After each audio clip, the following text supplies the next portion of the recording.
I mean, I don't know much. I don't know a lot of details about what Jordan Peterson's doing. But there seems to be like that kind of component. Oh yeah, I wanted to bring him up because I was thinking about him when I was reading your book as well, because we have an issue of Skeptic coming out that has a section on Jordan. And so I wrote one of the articles and, about the Jordan Peterson phenomenon. So I didn't get into his specific claims about this or that. What's the appeal? And so I've gotten to know Jordan a little bit. And I went to one of his live events here in Southern California, 2,000 seat hall, sold out like they all are. And, it wasn't a bunch of young, angry, white, alt-right guys there. It wasn't like that at all. And it wasn't a political talk. It was more like kind of along the lines of what you're doing, what you're talking about. He's sort of putting into practice on stage of, how to find meaning in your life. And he actually harkens back to a lot of the religious texts in the argument that they figured things out long ago and they put them down in the form of stories. They're not going to write a self-help book like a Tony Robbins. Here's the 6 things you got to do: make your bed, do this and that. But they give their truths through these mythic stories. I think that's kind of what his thing is. Not that he believes there was a literal Adam and Eve or Jesus was really resurrected or whatever. I think just to ask him, did that really happen? You're missing the point of what these stories are and what he's after there. I don't know if you followed much of the Jordan Peterson, atheists, they tend to hate him. They hate him with a passion. It's like, wow. Yeah, I don't, I do know, obviously know who he is, and I follow, I haven't watched, I'm no expert on the content of his message. I haven't watched, he's got hours and hours of videos, right? I've seen a few of his interviews. I'm certainly familiar with the thing that got him in, kind of got him in the spotlight to begin with, the whole gender pronoun thing, and its criticisms of postmodernism and academia. And I actually share a lot of his concerns in that regard. But I haven't, I should follow more closely his kind of more meaning, self-help kind of ideas. But yeah, I think that he's, from what I understand, you can correct me if I'm wrong, but it seems like he's attracting a lot of people that are, particularly maybe young males that are looking for something to, something to latch onto. I remember having this conversation with this very kind of systemizing brain, like engineering sort of thinking guy one time, and he was talking about his religion, and he's like, and it seemed very similar to what you're talking about. And he's like, I don't have any sense of what's true, of any of these things being true, but when you're navigating through life, you need some kind of model, and what model kind of best fits, right? And it kind of works, and in the Bible, or what it was kind of this kind of Christian worldview is kind of seems like it kind of works out for people. Like it seems like people who like really follow it carefully, and who live with a kind of discipline, the self-discipline that gets you out of that keeps you from a lot of trouble. And kind of the motivation to be good to your neighbors, and that to be honest, that's the world as I talk about it a bit in the book. That's kind of the world I grew up in. I mean, I grew up in a Christian world that didn't have any of the problems that we often hear about. Like my parents weren't anti-science or anything like that. I mean, if anything, it was like, you better do really well in school, and you better respect your teachers, and they're the authority. If they say something, they know what they're talking about. Listen to your science teachers. Right. Well, good. So So I know the other exists, but there wasn't. Certainly we learned these stories in church, and I think my parents believed them, but there was never like.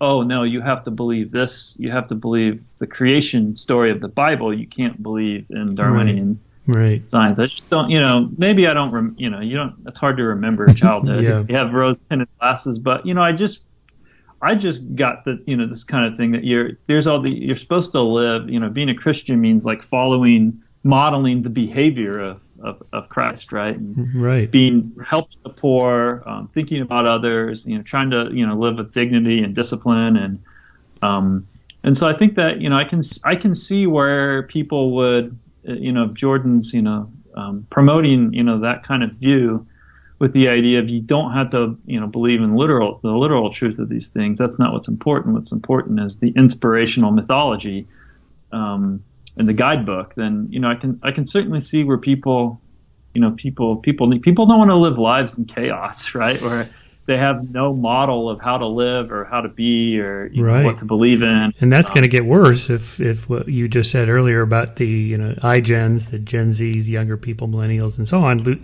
giving up religion. Where are they going to find it? Yeah. And so far, the sort of leading atheist writers have not produced here's the manual. You'd probably have to go more to humanist writers. Yeah. And so I think a lot of Jordan's younger audience, to that extent, that's what they're interested in is, well, how then do I find a life? So even the Christ story, bearing your cross in the teeth of a world that's chaotic, dangerous, harsh, it wants you dead. Yeah. If you take Jordan out of it, just look at someone like Steve Pinker's Better Angels of Our Nature, where he has, he catalogs what the world used to be like. Just going back a few centuries to a few tens of thousands of years ago in the Paleolithic, chances are you particularly males like us, we'd be dead already from most likely from violence. Just what the world is like, and so why you really need structure and really goals and basic stuff. Like, I don't know if you follow Jocko Willink. I kind of follow him for fun. He's an ex-Navy SEAL, and he's sort of a self-help guru, but grounded in reasonable good science. But he has this whole thing about he has a video called Good. So if you type in Jocko Willink, good, you'll get this little 3-minute video where when bad things happen, here's what you should say: good. You didn't get the job, good.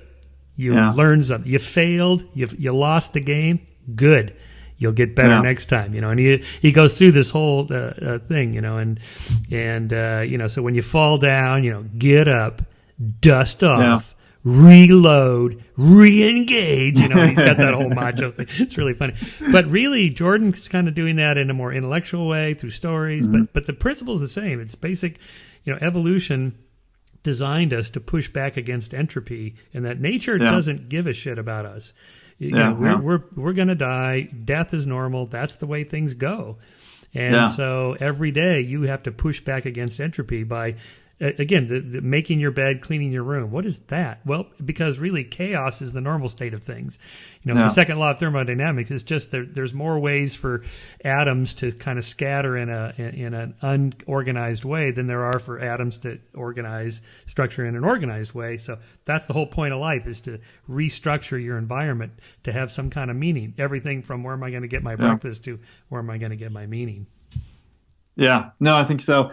And I mean and there is also this, you're talking about where are these young people going to, there does seem to be, certainly in certain facets of the, kind of young, kind of leftist culture that decided social justice or intersectionality or these ideas seem to be kind of taking on, of course, other people have noted this, taking on kind of religious aspects, and not necessarily the positive ones. I mean, on the surface, it seems like social justice seems like a positive thing, and certainly there are a lot of people out there doing a lot of good work. I'm actually working on a piece on this that's going to come out soon, on sort of the using religion as kind of an example of how the missteps that have happened in religion, how social justice seems to be going down that same, kind of same path of really using the ideas of social justice more for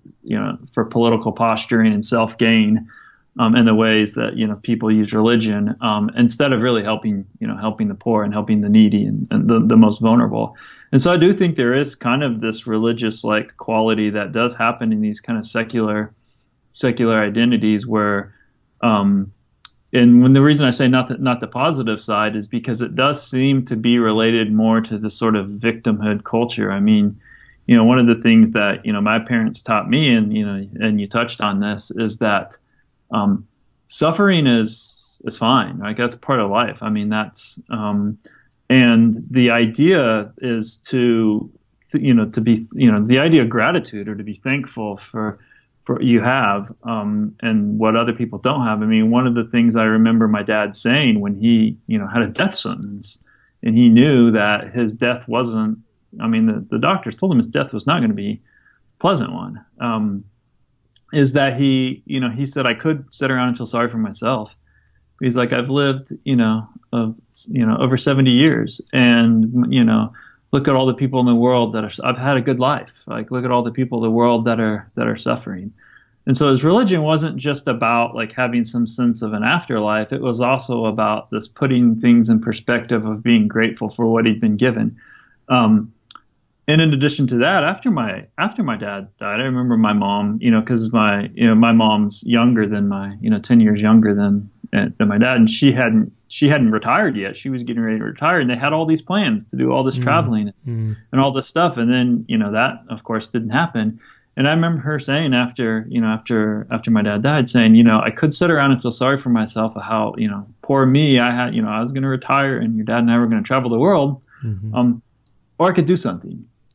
And so, she got involved in her, church's mission where, projects where they go where, they feed the poor, and she's like, there are people, and she's like, I'm doing stuff for people, I'm doing stuff to help people in need, but she's like, it's helping me. Like it's a reminder that, something bad has happened to me, but there's people out there that don't even know how they're going to feed their kids, right. Or they might get evicted from their apartment. And so there is that kind of, element, I think, of the positive element of religion. But this kind of social justice version of at least what I see on campuses doesn't really seem to be about focusing on others. It seems to be more of like a narcissistic kind of focus on your own kind of victimhood or perceived moralizing about everything, really more focused on how you feel rather than the effects you're working on. So that worries me. If you want to even say that it has religious qualities, I would say it doesn't have the positive ones. And again, there are people obviously in community activism. There are a lot of people that you don't hear about, because they're not thought policing or telling other people what's wrong with them. They're just out there doing good work. So that, they certainly exist, and they, so I don't want to tarnish the name of social justice, because I know there are people.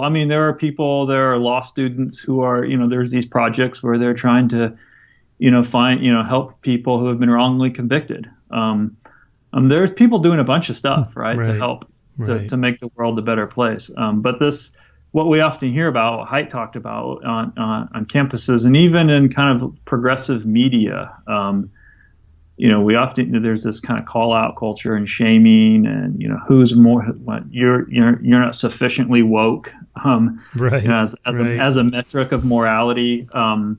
That doesn't seem to be, if that is a replacement religion, it's not a very good one. Yeah, they seem to be kind of a dark mirror of the far right, sanctimonious blue noses running around telling everybody what they should and shouldn't do in the privacy of their bedrooms, which irritates me just as much. Yeah. So, when I had Heather McDonald on, she's a conservative. I'm not. So I wanted to push back a little bit and let her steel man her own arguments. By first saying, basically what I just said in so many words, that, what's all this business about family values and marriage and, you're kind of telling people how to live. So she sort of broke it down for me, but back to what we were talking about, exactly specific things that affect people's lives. So what's the purpose of encouraging marriage? Well, the number one predictor of poverty today, there's three things you can do to stay out of poverty: graduate from high school, get a job, don't have kids until you get married. If you fail at any of those three, or particularly all three, you will live in poverty your whole life. And it really comes down to, something like a young woman who gets pregnant that's not married and has no financial support. She's doomed financially. I mean, it's just very difficult to live life at, right on the edge, right on the margins of life like that. And so sometimes these conservative values that we kind of poo-poo, they actually have pragmatic effects on people's lives, which is why, to steel man the conservative argument, that they're actually want to help society, even though it sounds like they're just poking their nose in people's private business. They actually have like the social justice warriors, they do want to make society better. Well, first of all, if you don't have a purpose, it isn't that your life becomes neutral in a meaningless sense. It's that your life becomes characterized by unbearable suffering. Because the baseline condition of life is something like unbearable suffering.